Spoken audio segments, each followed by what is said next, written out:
Aryo Bimo Nandito Aryo Tejo menjadi Menteri Pemuda dan Olahraga termuda kedua dalam sejarah Indonesia setelah resmi dilantik Presiden Joko Widodo Senin lalu. Di usia 32 tahun, Dito Aryo Tejo menjadi Menteri termuda di Kabinet Indonesia Maju masa jabatan 2019-2024 tersisa 1,5 tahun. Sederet tugas berat dan pekerjaan rumah bagi sang Menpora baru pun menanti. Sudah bergabung bersama kami di studio Menteri Pemuda dan Olahraga Republik Indonesia Aryo Bimo Nandito Aryo Tejo. Selamat sore Kak Menteri.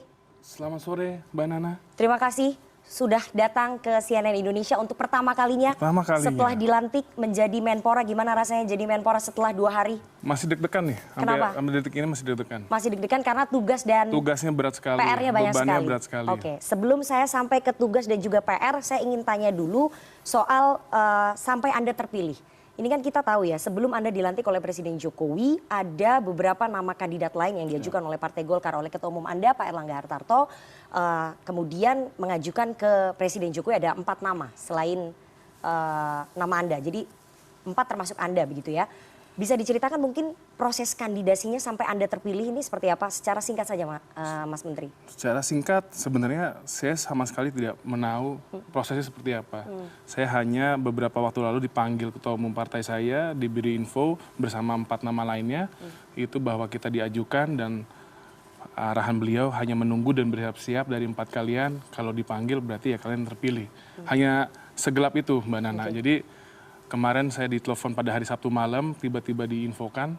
Jadi ya memang untuk prosesnya hampir sebulan dari pemberitahuan dari awal dari Pak Ketum. Jadi memang prosesnya saya agak gelap sebenarnya. Jadi itu mungkin hanya Allah dan Pak Presiden yang memahami setelah Pak Erlangga.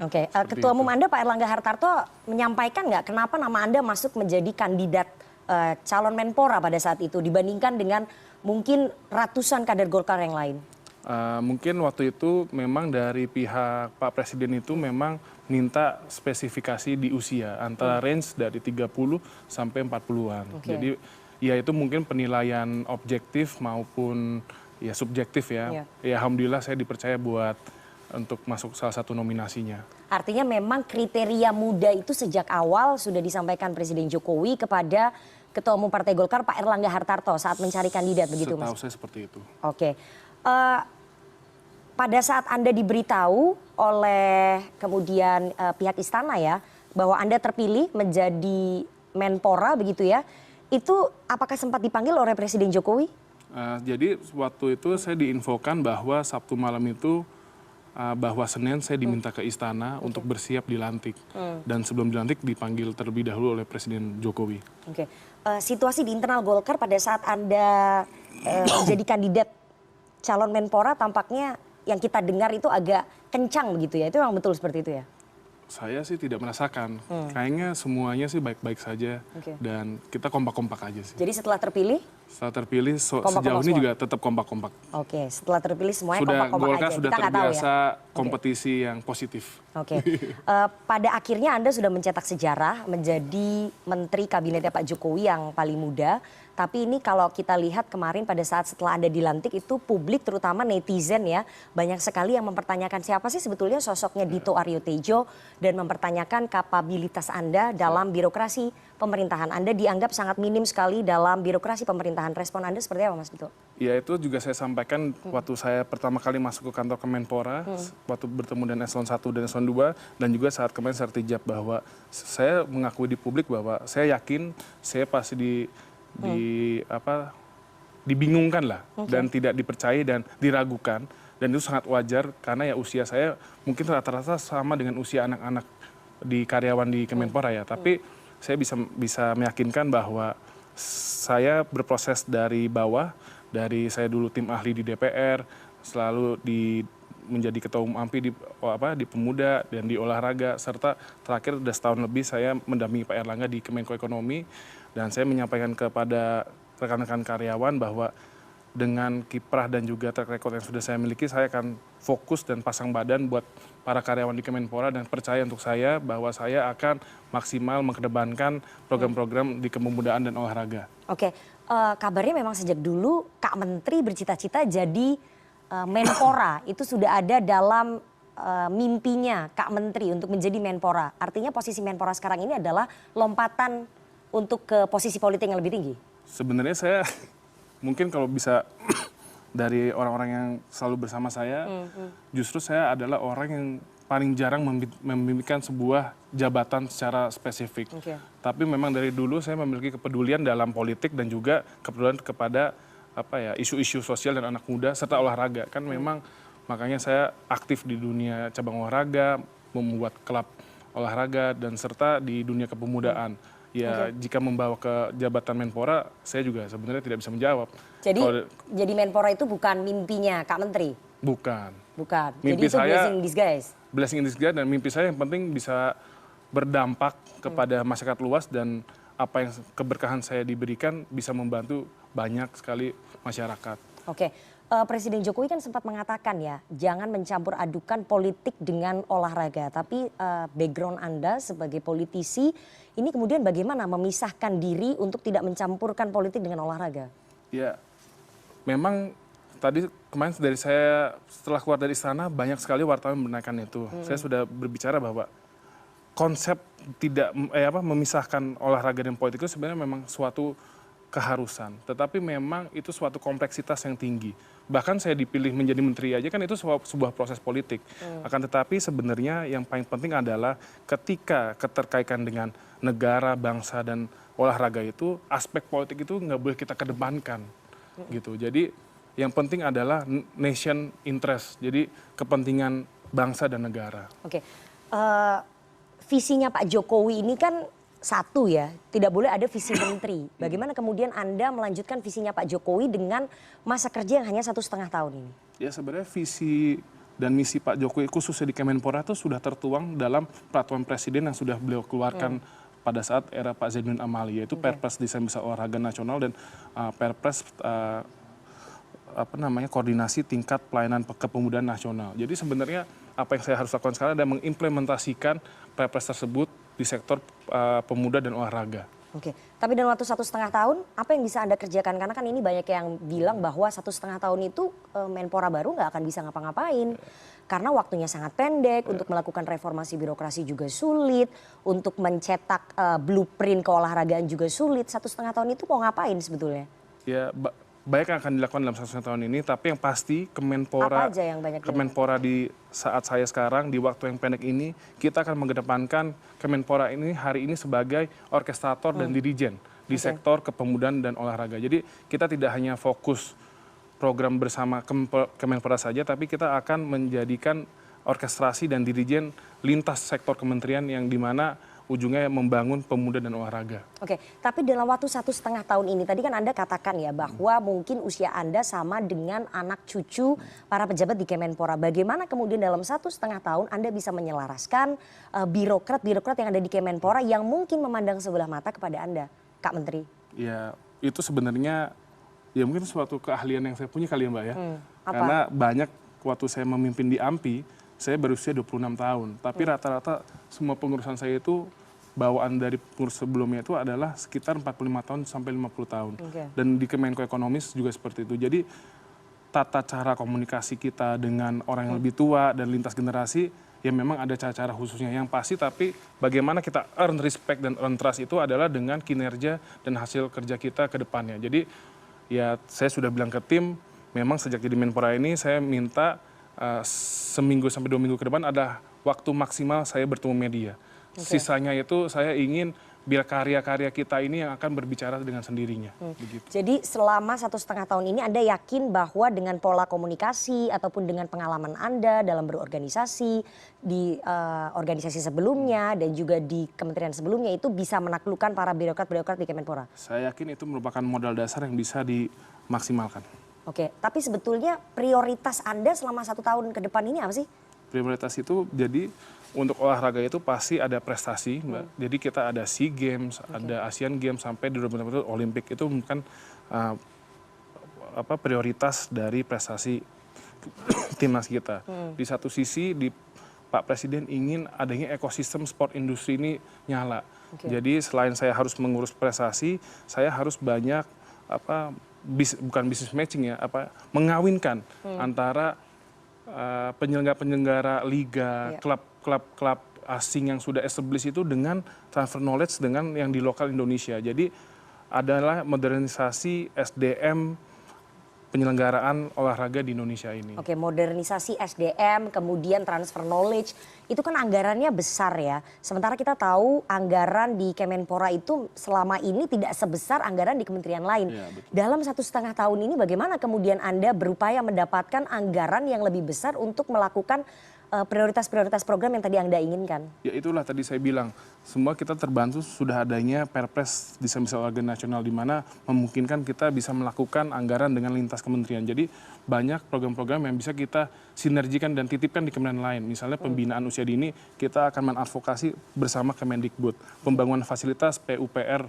dan misalnya untuk talent scouting kita akan meminta kepada Kemendagri atau bisa juga dari Kementerian Agama sampai madrasah. Jadi banyak sekali dan waktu saya bertemu Presiden sangat mendukung langkah-langkah seperti itu. Jadi era kolaborasi ini ditingkatkan. Sinergi dengan kementerian lain ini apakah sudah dibicarakan ataupun disampaikan dalam komunikasi duduk bersama dengan menteri-menteri yang tadi Anda sebutkan? Sudah ada komunikasi dengan menteri-menteri? Saya baru lapor ke Presiden dan Presiden setuju dan akan diatur komunikasi bersama dengan Presiden dengan kementerian-kementerian tersebut. Oke, tadi Anda katakan ya prioritasnya adalah soal olahraga prestasi.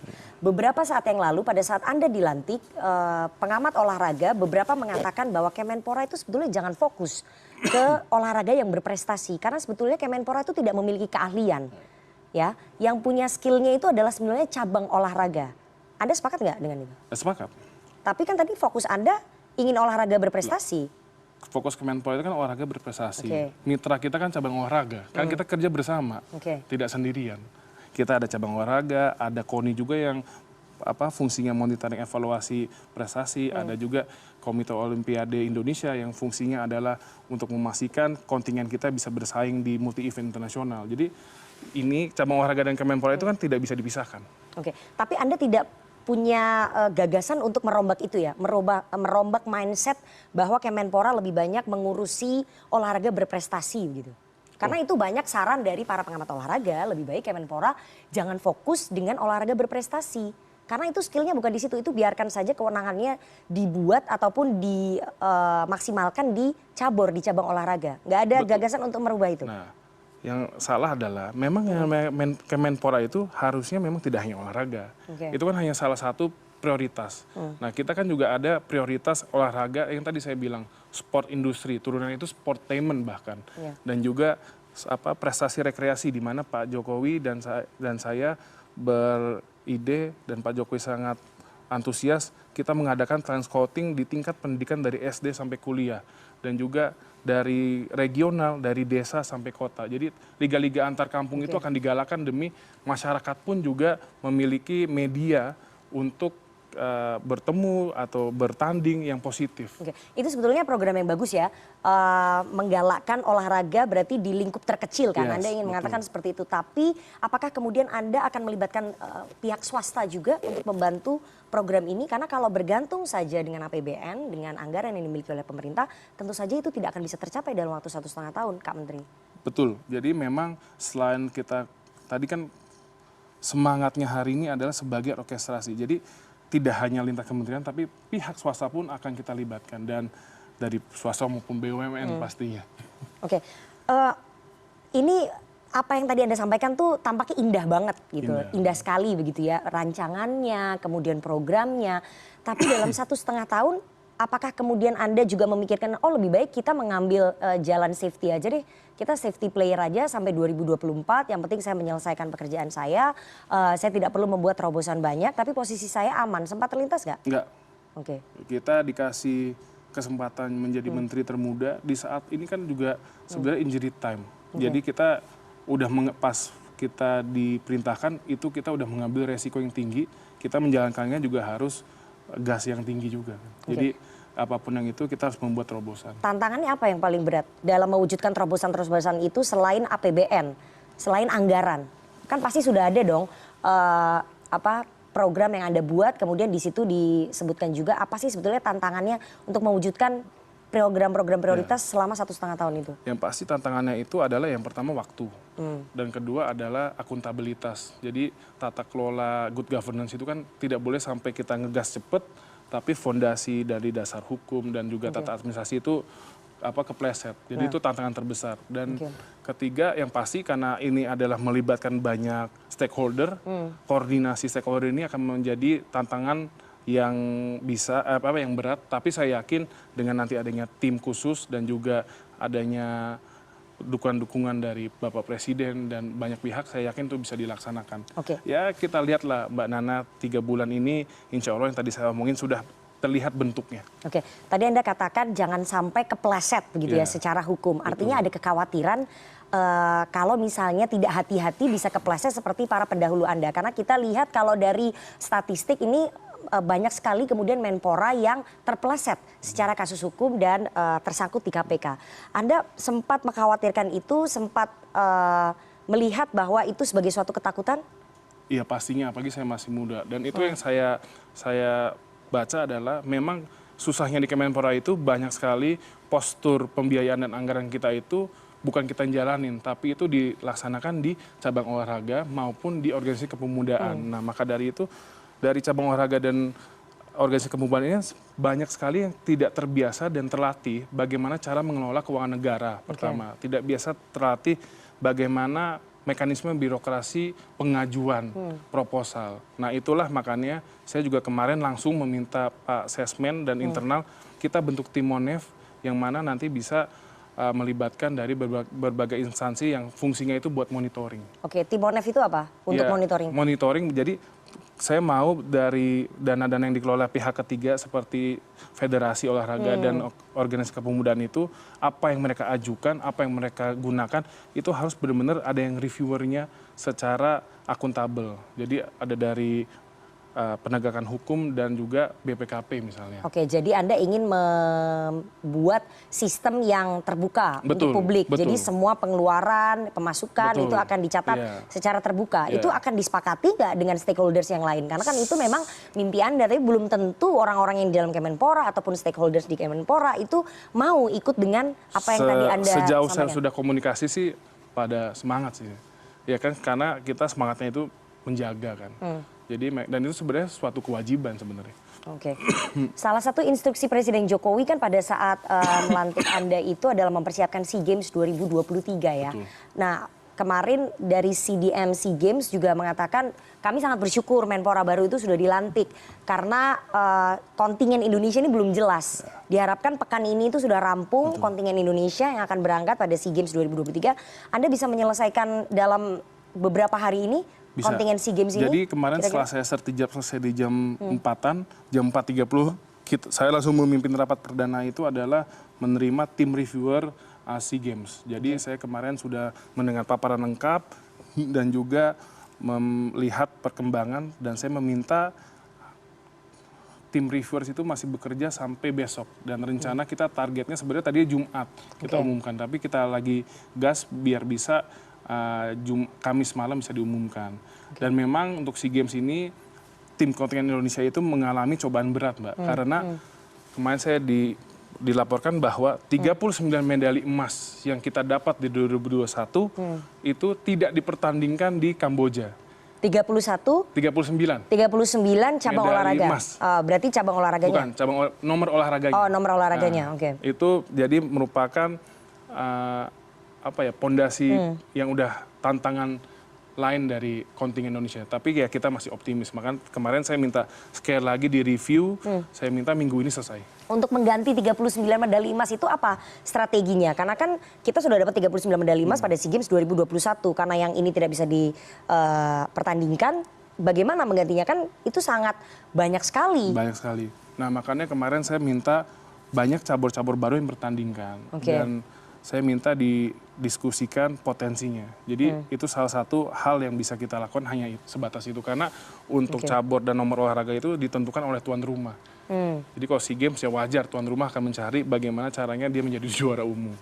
Oke, jadi itu udah terlanjur ya. Karena Anda kan masuk di tengah-tengah sementara tuan rumah sudah menentukan cabur-cabur mana yang sudah akan dipertandingkan begitu ya? Ya dibilang terlanjur ya bisa, tapi kita tetap melakukan usaha-usaha yang maksimal untuk tetap mempertahankan. Oke, selain soal SEA Games ini yang lagi ramai juga di publik, kebetulan Anda masuk ketika Piala Dunia U20 gagal diselenggarakan di Indonesia dan timnas kita akhirnya dibubarkan. Tapi secerca harapan sepertinya muncul ketika FIFA membatalkan Peru sebagai tuan rumah Piala Dunia U17. Peluangnya sebetulnya seperti apa sih, meskipun Anda sudah sempat bicara di media, tapi saya yakin sekali Anda berkomunikasi dengan Ketua Umum PSSI karena kabarnya Anda juga dekat dengan Pak Erick Thohir begitu ya.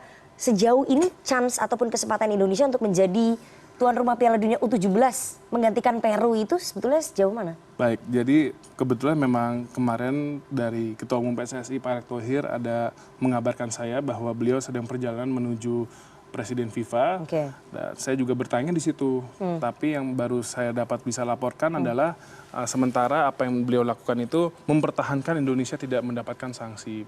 Terus mengenai potensi untuk U17 itu nampaknya akan didiskusikan lebih lanjut apa dampak dan positifnya bagi kita. Oke, tapi sebagai perwakilan pemerintah ya, karena kan Menpora ini kan perwakilan dari pemerintah, pasti pemerintah punya kepentingan untuk bisa menggantikan kerugian yang dialami pada saat gagal menjadi tuan rumah Piala Dunia U20 begitu. Artinya pemerintah berkepentingan supaya kita bisa menjadi tuan rumah Piala Dunia U17 menggantikan Peru.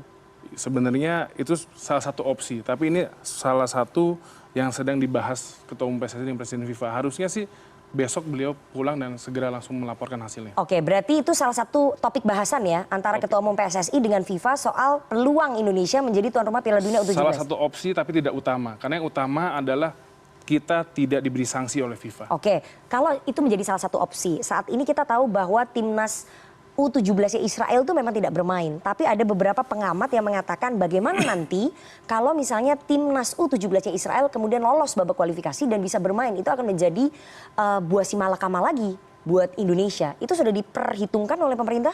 Nah itu dia, makanya tadi saya bilang itu adalah opsi yang memungkinkan dibahas, tapi itu kan tidak menjadi utama. Itu yang salah satu mungkin Pak Erick melakukan komunikasi dengan FIFA dan saya rasa Pak Erick mengabarkan saya bahwa dia ke sana utamanya itu membicarakan sanksi. Oke, membicarakan sanksi, pasti ada bocorannya. Sanksinya akan seberat seperti yang dibilang orang-orang? Belum ada bocoran. Atau ya nggak akan seberat itu juga sanksinya? Iya, kita berharap tidak ada sanksi. Oke, tapi saya ingin penegasannya. Pemerintah berkepentingan dan menginginkan Indonesia menjadi tuan rumah Piala Dunia U17 menggantikan Peru. Maksudnya? Iya, pemerintah menginginkan tidak sebetulnya menjadi tuan rumah Piala Dunia U17 menggantikan Peru? Sementara yang kita inginkan tidak diberikan sanksi oleh FIFA. Oke, itu dulu ya itu dulu, utamanya. itu. Oke, selain soal Piala Dunia, bahwa kita tahu nanti pada bulan Agustus akan ada ANOC World Beach Games di Bali yang dihadiri oleh 100 kontingen negara. Salah satunya adalah kontingen dari timnas Israel. Ini bagaimana supaya tidak terjadi penolakan seperti kemarin, Kak Menteri? Nah, ini yang saya hadapi secara langsung. Jadi ini yang akan kita komunikasikan kembali dengan Gubernur Bali khususnya. Karena memang untuk ANOC itu Israel udah lolos di 2 cabur.